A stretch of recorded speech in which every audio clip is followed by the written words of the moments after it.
Welcome to The Driven Entrepreneur, where we sit down with visionaries, trailblazers, and entrepreneurs and discover why and how they do what they do. We'll get the backstory, plus plenty of life and business lessons along the way. Here's your host, Matt Brauning. Hey, this episode is brought to you by my very own NLP practitioner course. I've been teaching neuro-linguistic programming, or NLP, for nearly 15 years. It is the most powerful tool for communication on the planet, and it can be yours today. For a very limited time, I'm giving away my entire NLP course workbook for free.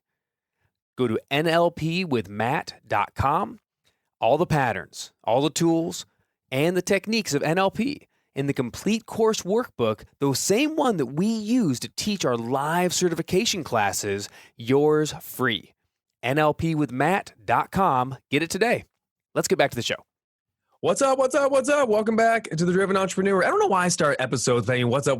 I never do that when I sit down with coffee with you. So I'm just going to say, hey, how are you? Good to see you guys. Good to be with you. It's Matt Brauning, Driven Entrepreneur, and I'm back this week with another Driven Entrepreneur. We've been having a multitude of different kinds of conversations on the show. This week, we're going to jump really deep into success in business with a really just genuine, authentic guy who's been around this for decades now, Mr. Mike Robbins. He's the author of 5 books, including this brand new book we're going to get into called We're All in This Together, all about creating a team culture of high performance, trust, and belonging. And that got released, of course, earlier in the year in 2020. And for the past 2 decades, Mike has also, of course, been a sought-after speaker, a consultant, doing keynotes, running his own seminars for top organizations around the world. Some of his client list includes, how about Google? We've heard of that. Wells Fargo, Microsoft, eBay, Harvard University, Gap, LinkedIn, the Oakland A's, and countless others. His work's been featured in New York Times, Harvard Business Review, NPR, ABC News. He's a regular contributor to Forbes, so high five for that. And he hosts his own weekly podcast. His books have been translated into 15 different languages, so I can't think of a better representative of someone who has a message that the world is gobbling up than Mike Robbins. Mike, welcome to the show, man. How are you? I'm good, man. Thanks for having me. Dude, I've really enjoyed, we've been on this kind of pre-tape chat for a few minutes, and I've already just genuinely enjoyed just being in your presence. You've been around this for a long time. And doing this on your own as well, which I think is really interesting. When you started off doing some of this training and work, did you ever work for a company, get your feet wet that way, or were you always in it for yourself? I tried really hard. Nobody would hire me. I started my business, Matt, or got the idea to really start it in 2000. I got laid off from my .com job. I was working in San Francisco for an internet company, and a couple years. Yeah, exactly. A couple years prior to that, actually, my pro baseball career ended. So that had been my dream from the time I was a little kid. I grew up in the Bay Area in California and, played baseball, got drafted out of high school by the New York Yankees, didn't sign with the Yankees because got a chance to play at Stanford in college, then got drafted by the Kansas City Royals and did sign a contract. Ended up blowing my arm out. I was a pitcher, tore ligaments in my elbow when I was in the minor leagues. So, started baseball at 7. Was forced to retire after 3 surgeries at the age of 25. So was devastated by the injury. Didn't know what the heck I wanted to do with the rest of my life. Got my job because I needed to pay the rent and figure out what I was going to do when I got home during the .com boom. It was relatively easy, and then got laid off. But had started over the last couple of years of my baseball career. And then especially once I got injured, had gotten really interested in personal growth and development and really trying to sort myself out through my own challenge, but also realize the power of my mind and the power of relationships and all of these intangible aspects of success that I'd never really been taught. And so what advice would you give, just before we move to the next part of that? Because so much just came out. Growing up with a dream since you were 7. And here's what's interesting. I don't relate to that. And I always wish I did. A lot of people grow up as a kid and they go, oh, I've always wanted to be a X, whatever it is. My closest dream was, I've told the story before, I wrote a note to run away from home at 6 to be an ice cream man. because I figured what better thing to do than live in the ice cream truck. But I'd never really had a career dream, right? What advice would you give to a young, maybe let's call it a high school age kid that has had that childhood dream that is this a good thing to be super hyper focused on? This is my life. Is it better to be well-rounded and take in a lot of things? Maybe about baseball or generally any dream from childhood. How would you approach that differently if you would approach it differently at this point? Looking back. It's a really good question, man. I don't know if anybody's ever asked me specifically that. I mean, I think it's a blessing and a curse, honestly. I only know from my own experience. I mean, I was literally 7 years old and I started playing t-ball and I loved it. And I was just this pretty crazy kid that like I marched right up to my mother and I said, "Mom, what's the best college in the country?" Because I knew I wanted to go to school and education was important. She said Harvard. I said, "Okay, I'm going to play baseball at Harvard." And then I don't know, a few weeks later, I told some kids at school and they were making fun of me saying, "Harvard's baseball team's no good." And I said, "Oh." And then I went home and said, "Mom, what's the best school in the country?" That's because they don't have me on it yet. Right. I said, "What's the best school in the country that has a good baseball team?" And she said, "Oh, that'd probably be Stanford," which was about an hour from where I grew up. And I was like, "Okay, I'm going to go to Stanford and play baseball." And I was literally like maybe 8 years old, Matt. And so again, it's just the way I'm wired. And I would say the curse part of that, and I lived this as a kid and as an adolescent and into my early adulthood, is, you can miss out on opportunities. You can miss out on seeing things and learning things by being so singularly focused. I would say the blessing part of it, though, as painful as it was when I hurt my arm and baseball ended, I still had that thing within me that was like, I got to find what I'm passionate about and what's next for me.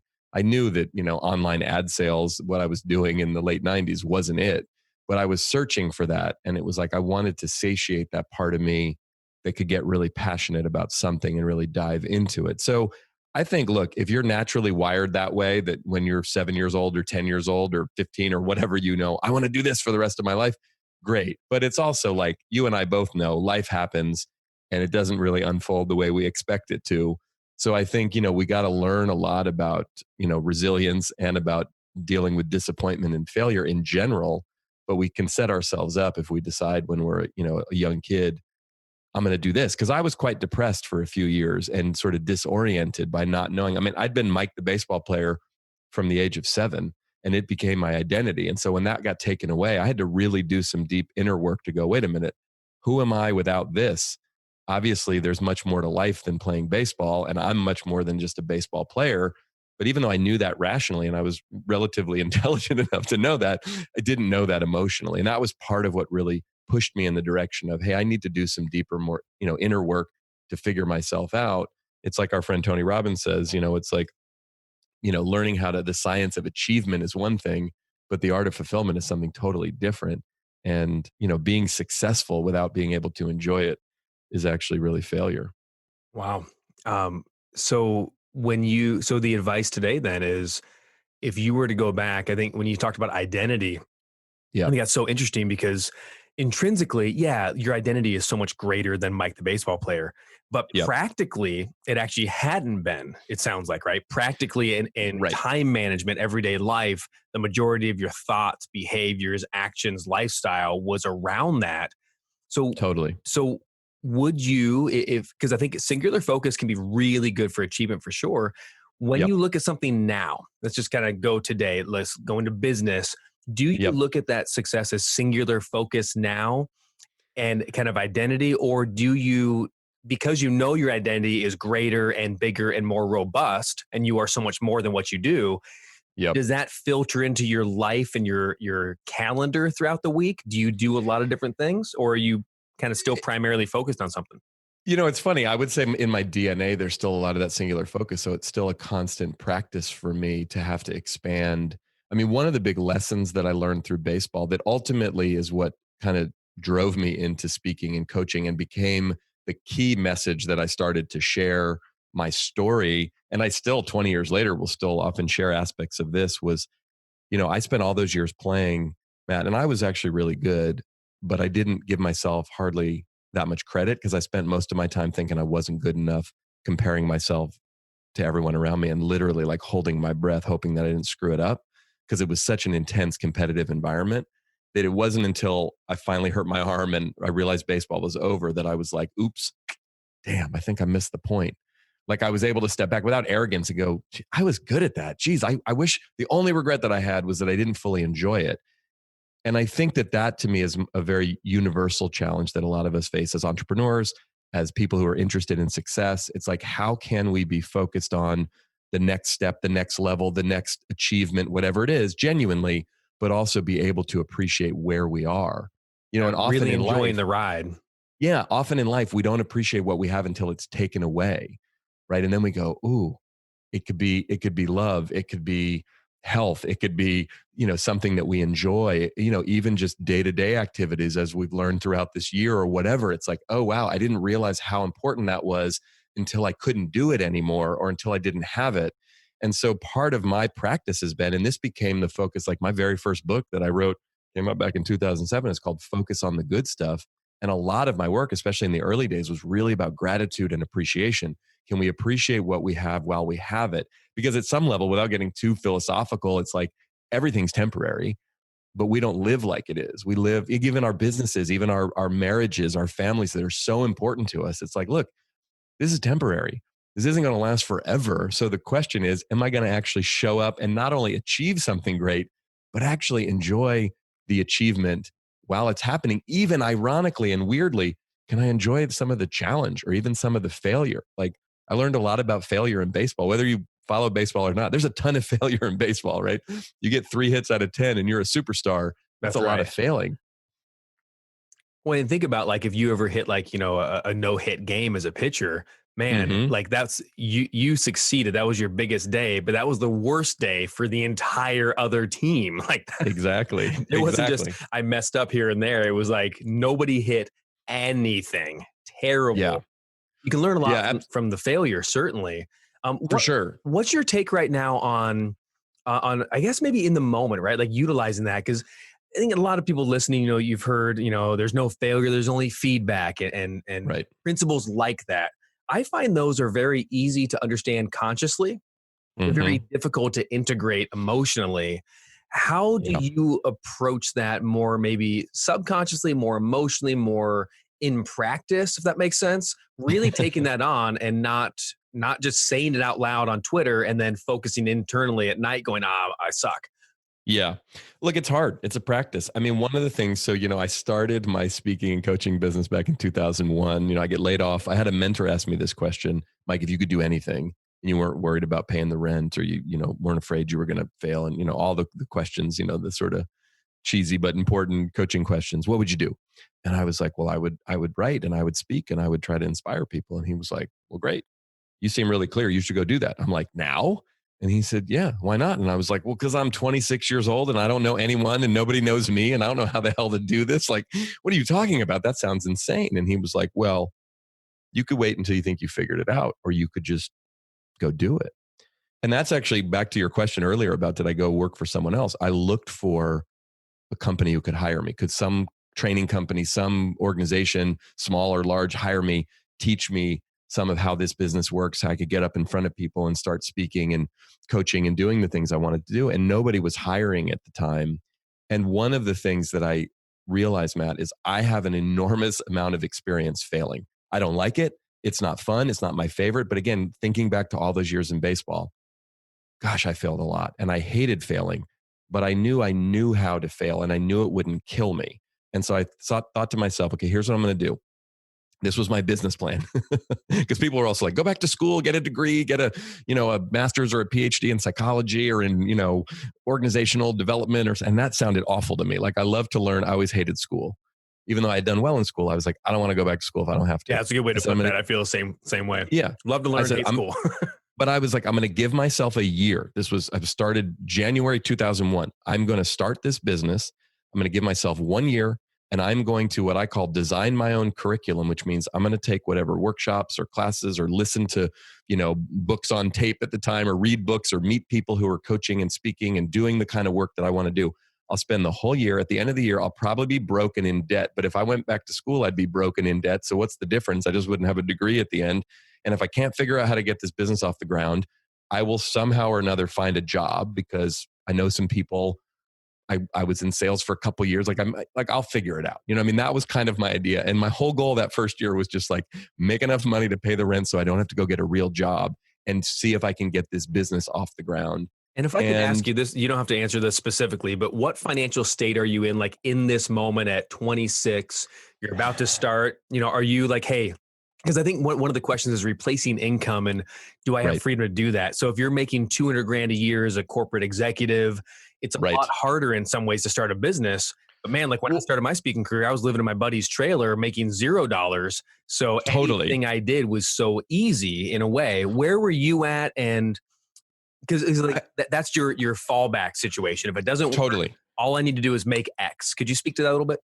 Dude, I was broke, and I come from a family like single mom. We didn't have any money. Let's I be was direct. broke. I got a tiny little severance package from the company that laid me off, which was such a blessing. Like, I mean, I'm talking like, I don't even remember. It was probably like 7-8 grand. So it was like, I put that in the bank. It's like, okay, that could sustain me. And I got laid off at the end of July in 2000. And that basically, I lived on that money and a little bit for the rest of that year, pretty much. Wow. I figured out living in San Francisco at the time in the year 2000, which I thought was incredibly expensive. Of course, I laugh at it now.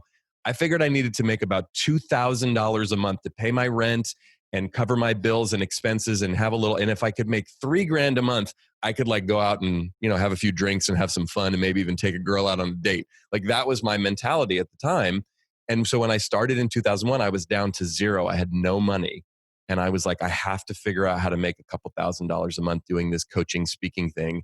And, played around with some temp jobs and some other little things to try to supplement my income. But it was pretty lean that first year, second year. I mean, I went, some credit cards and different things and smoke and mirrors. But ultimately, it was like I didn't have to go find a job. And I was able to start figuring out a way to make some money. And where I found, you and I were talking about this before we hit record on the podcast here on the interview, I found that, oh, you know what? A bunch of people don't know me. So it's hard to set up my own seminar and have people come. But I figured out, oh, these companies, they have a need for speakers and trainers internally. And I only worked in the quote unquote corporate world for a couple of years in these .coms. So it was sort of not even really the corporate world. But what was happening at that time, Matt, was a bunch of Gen Xers like me who were in their mid to late 20s or early 30s were going in to get jobs at more traditional companies like Chevron and Wells Fargo and, places like that. And there were some issues in terms of, generational differences and communication differences. And I found a little niche that I could go talk about teamwork and collaboration using my sports background and understanding what I understood about people. And hey, we can all get along and work together and leverage each other's strengths. And people my own age would listen to me because we were kind of peers. And even the folks who were a little bit older, they were curious, like, what do these .com kids have? They know something because there was some cool stuff going on there in the 90s for a little while. So I found that I had a little bit of credibility and the message started to resonate. And then I just started getting invited back and invited back.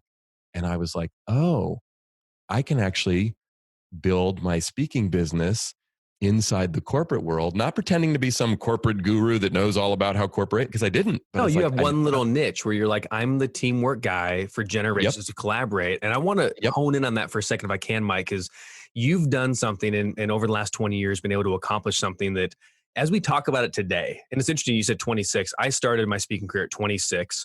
But that was 2006. So a little bit, a few years off. But that similar where it's like, okay, yeah, I had a real estate background. I ran my own company doing that, but I didn't have anything else. I didn't have this traditional education and I didn't have, any celebrity or whatnot. I want to hone in on what got you in the door for maybe one of the first companies. Did you get paid? Did you do it for free? Did they pay you to speak? Did they pay you to train? What was the unique, and if we can get real on this, because you're talking 20 years ago. Yeah. I think coaches and entrepreneurs who want to break into that corporate world, it can seem so death defying. If I talk to an entrepreneur to sell my program, that's the decision maker. Totally. Wells Fargo, it's like, who the heck do you talk to? What do you bring to the table? Anything at all that you could speak to about kind of that proposition of introduction, if you could. Well, someone told me early on, hey, you want to become a professional speaker, go give 100 free talks and eventually someone will pay you. And I was like, okay, I can do that. I mean, that seems crazy. That's a lot of work, but I'll do it. And I went out and started giving talks like at my old high school, at the local Rotary Club, you name it. I'm just like, I'm going to start speaking, hone my message, try to get better at this thing that I was halfway decent at. I mean, I had some natural ability to speak, but I went to a coaching workshop. I got some coaching training through CTI, the Coaches Training Institute. Sure. And I met a woman at the workshop who worked for a company called Sutter Health, which is like hospitals and medical centers here in California. And turned out part of her job, she hired speakers and trainers. And I told her during the workshop, I didn't lie and say I had done it, but that I was a motivational speaker. And she and I hit it off and we exchanged cards. And I figured, oh, I'll wait for 6 months or a year till I get this business off the ground. And then I'm going to call her and see if we can do some business. She calls me, Matt, like 3 weeks later and is like, hey, Mike, oh, I'm so glad I got you on the phone. Listen, I have a problem. We have a big meeting next week at our big hospital in Sacramento and the speaker just canceled. And I told our CEO, don't worry, I got a great guy. Like, he's going to call you in like 20 minutes, but do me a favor. Don't tell him that I've never heard you speak because I told him you were awesome. And I'm like, oh gosh. And I get off the phone and I think to myself, okay, I'm not going to lie to this man. But if he calls and he doesn't ask like where else I've spoken before, I'm not going to say anything. And I got on the phone with this guy and we talked for like 20 minutes. He never asked me where else I'd spoken. He was a big sports fan. He liked baseball. We were talking about teamwork and he hired me and paid me $1,500, which literally felt like $15 million at the time, to go give this speech to his 200 managers at his hospital. I was terrified when I walked in the room. I was, just turned 27. I was probably the youngest person in the room, but the speech actually went halfway decent. And when I got done with that, I thought to myself, I can totally do this. They were happy. It was a good value exchange. And then it just, in my mind, I was like, oh, well, why couldn't I get $1,500 every time I do this? Because that went well. And I worked really hard on that and it seemed to deliver some value. And so that was my first experience of getting paid to speak. But what I found over the years, what I really tried to do, and I still do 20 years later, is I try to show up and talk about what I know about, connect with the real human beings that are in front of me, whether they're in person or they're on, it's a Zoom call, wherever they are, and try to deliver value and really connect. And so much of what happens over all these years, 5 books in and all the stuff that I've done, I literally get emails and phone calls from people that I know or people that have seen me speak. That's still, all these years later, is by far the best way that I and my team are able to generate business, is just by relationships. It's kind of an old school way of doing it. But it's like knowing people and meeting people and showing up and delivering value. To me, it's like I realize, the corporate world is not some weird, scary place. It's just a bunch of people who are trying to do good work and they need motivation. They need ideas about how to connect with each other and customers and clients or prospects, just like everybody else. And so if you have a message that you think could resonate there, the nice thing too for me personally and what fits my personality is when I show up to give a speech at Google or Charles Schwab or wherever, I'm not selling anything. I'm just showing up to deliver value. They already paid me. And usually if it goes well, you know what happens? They pay you again. They pay me again. Someone else comes up and goes, could you do this at our meeting in 3 months? We can need that message. And we I want say, this sure. in this other department and so forth. Right. And then they buy a bunch of books and it's like, I didn't even sell the books. They just were like, we need that. We were going to get that. And then they buy like 500 books at a time. And it's like, oh my goodness. Hey, You know how man. much time and energy would have taken me to go sell 500 books individually? It's like, and one person just said, we'll get them for the whole division. And it's like, thank you. I know exactly how much time and energy that takes to do that. Right. Mike, have you earlier on and even now, do you speak to like the non-paid gigs where you're going to speak at a seminar, conference, you're going to sell a program? Do you get into any of that kind of speaking? Or are you pretty primarily hire me, I go into the company and that's my deal?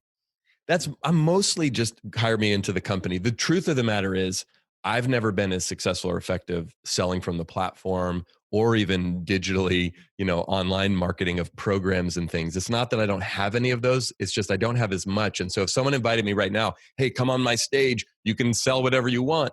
I don't know that I would, feel as comfortable or confident because for me, this is just me personally. When I get up on stage, my focus is really on engagement with the audience. Yes. And it feels like a sacred sort of contract that we make, even if it's just for 45 minutes or an hour. I'm there to connect with you authentically and deliver as much value as I can that's going to help your life or your business or your team or your family or whatever. For me, when I start to sell, it just goes into a different place. And now I'm much more interested in buy my thing. And I hope you do it because I'm going to feel bad about myself if I don't. And that's what happens for me. There are other people and friends of mine in this business, and I'm sure you and many people listening who are really, really good at that. And I admire and respect and appreciate it, especially when it comes from a place of like, I have this incredible program that can really transform your life or your business. I want you to have it. Awesome. But for me, this is part of why I set my business up the way that I did, because it works well for my style and my approach and my personality. I like being in the room when I got no strings attached. to the audience whatsoever. I absolutely love that. When you've already gotten your paycheck before you walk on stage, and one Yep. person, it's like, hey, I just got to satisfy that you know that I'm doing a great job. And that's the Yep. only sale you can do 100% content. I love that. I want to talk Yep. about the newest book too. So we're all in this together. And when I look back at 2020, there's not a lot of times that I want a refund in life, but I heard somebody say by the time March rolled around, or by the end of March, it was like, hey, 2020, my 90-day trial's up. I want a refund. Yeah, no kidding. It's been quite a year for really everybody around the world. And I think what you do has never been more relevant. Yeah. So when you look at your, we're all in this together, it's about team culture. I could ask you a bunch of different individual questions, but I think I'd rather hear, what is your take? What's your heart on team culture, high performance in a company, and maybe even, in humanity, in the world, in the people in your neighborhood, the people in your family? What does that Yeah. mean? And what are we finding inside that book? Well, I mean, one of the reasons I wrote this book and was really passionate about it coming out this year with this title. I mean, I didn't have any idea, of course, it was going to come out in the midst of what we've all been going through this year.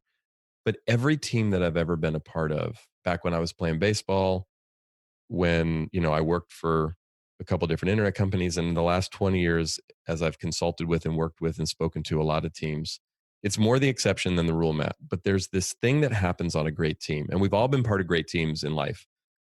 There's this thing that happens, and it's sort of a magical, mythical. How does it happen? I don't know. It's still, we're all trying to figure it out. But something clicks, and what becomes more important is the collective, what we're doing together, than simply just me and mine. And look, I don't believe that human beings are fundamentally selfish for the most part. I actually think we're hardwired to want to connect and collaborate and support each other. But the world we live in, understandably, even as entrepreneurs and business owners and people, like, we're looking out for ourselves. When you can create an environment where what you're doing collectively matters enough and is important enough and is inspiring enough that I'm willing to potentially sacrifice something of my own potential, success or my own ambition in order to really connect and engage in what we're doing. I think about this back when I was an athlete. It's like the few times I was on really great teams. It's like, of course I wanted to be the star of the team. I wanted to have a great game. I wanted to be the man, but I just wanted to help the team win. That mattered to me as much or more than my own, recognition. And so we're all in this together, is this sense of remembering that, hey, yeah, we may be different and we may have different passions and perspectives and personalities and skills, but like, there's really no them. It's all us. And that's not an easy thing, actually, for a group of people to do, even a family, but especially a team at work and in any type of work that we're doing. But when we're willing and able to do that, there's just something extraordinary that becomes available. And it's like, there's no way for me to achieve at the highest level personally if I'm not around other people who are supporting me to do that. And that's not a mutual exchange of support. Very, I couldn't answer that better. Now, guys, you should check this out. What a cool book. It's mike-robbins.com/together. And of course, you can get We're All in This Together wherever books are sold. How a culture of trust and belonging creates high performing teams. Very, very cool. So I'm looking forward to, and of course, check out, you got your podcast. I want to plug this too. It's called, shockingly, We're All in This Together. You can find that anywhere you get podcasts. You get a nice, beautiful picture of Mike with his hand in his pocket, with his jacket over there. It's just that, it's that look. And it's actually quite a good podcast, some really interesting conversations. One of my favorite episodes earlier this year was Embrace Sweaty Palmed Conversations. And, Yes. again, what an interesting topic, all about connecting and all about being present together. Mike, as we wind down here, it's kind of final question for you is, when you look back, I asked you about your baseball career, but when you look back on your speaking career, just speaking the last sort of 20 years, if there's anything you would change about how you approached it or what you've done for a period of time, what would you change about that? Or would you leave it all the same? Hmm. Hmm. I mean, I feel really blessed about how it's unfolded. I think if there's one change that I would make, um, It would just be, the same thing I think when I think back on my baseball career is just like have more fun, enjoy it, and even take some more risks. Because like, what do you really got to lose? It's easy to see that in hindsight. It's harder to practice that in the moment. Yeah, it's almost like risks in the moment seem to be far greater than they are in hindsight, right? Totally. Yeah, totally. Really good. Mike, hey man, thank you for coming on. I sure appreciate your time and great to get to know you. Absolutely, man. Thanks for having me. All right, guys, that's the show this week. Wow, Mike Robbins, what a superstar. We could go on and on. I want to have more conversations with him, but definitely, if you're running a business, highly consider having Mike come out and share that message. You can follow Mike, of course, all over social media. Let's go, Mike Robbins. Where I'm just looking right here. We go. LinkedIn was M Robbins, and his Twitter. He's really active on Twitter. It's Mike D Robbins. And then, of course, go check out the book. We're all in this together, and you can get it at mike-robbins.com/together. There's a bunch of cool resources on that site as well. So go check it out. And then, of course, follow the show at Matt Brauning, Brauning, on Facebook, Instagram, YouTube, Twitter, wherever you get your social, that's where I am. And wherever you get your podcast, you can get this radio show on demand there as well. My thanks again to Mike Robbins. And my thanks again to you for listening. I love you. I appreciate you. Get out there and stay driven. Enjoy your week. And I'll see you next Friday. Another Driven Entrepreneur. All right. Bye-bye.